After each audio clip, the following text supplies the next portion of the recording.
Easy classroom 5 minute school এর পক্ষ থেকে সবাইকে স্বাগতম। ভিডিওটি ভালো লাগলে লাইক, কমেন্ট, শেয়ার করে দেবেন। চ্যানেলটি সাবস্ক্রাইব করে পাশে থাকা বেল আইকন বাটনটি অন রাখবেন। আমরা চলে যাচ্ছি ক্লাসে। নবম দশম শ্রেণীর অনুশ্রেণী 4.1 এর সরল 2 নাম্বার সরলটা বোর্ডে লেখা আছে।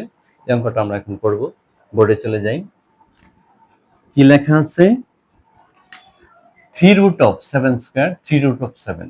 আচ্ছা, আমরা কি লিখলাম? 7 স্কয়ার ইনটু 3 root of, এটা আমরা আরো আগে বলছি 3 root of এর মান হলো 1/3, রুট সহ এই 3 মান হলো 1/3।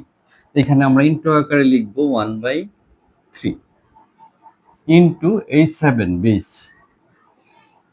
3 root of মানে হলো 1/3।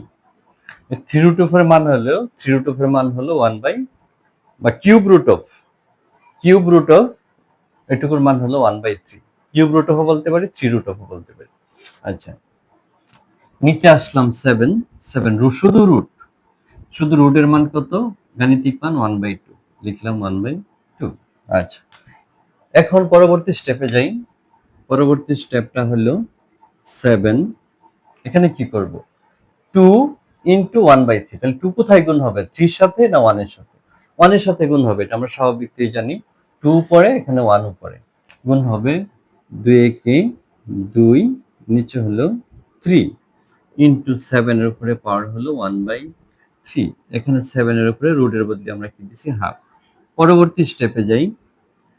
এখানে সূচকের নিয়মে এই যে বেস 7, এই যে একটা পাওয়ার, এই যে বেস 7, এটা একটা পাওয়ার, বেস দুটো একই রকম।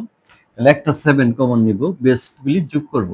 2/3 যোগ 1/3, নিচে 7 এর উপরে হলো হাফ। দুইটা 7 থেকে একটা 7 নিলাম আর পাওয়ার গুলো যোগ হলো। এখানে যে পাওয়ার আছে এটা লিখলাম, যোগ চিহ্ন এখানে যে পাওয়ার আছে এটা লিখলাম। আচ্ছা, পরবর্তী স্টেপে আমরা কি করব? উপরে লসাগু করব।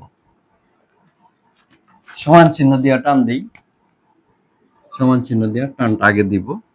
7, এটা লসাগু হলো 3, সমহর। এই যে এটার নিচেও 3, এটার নিচেও 3।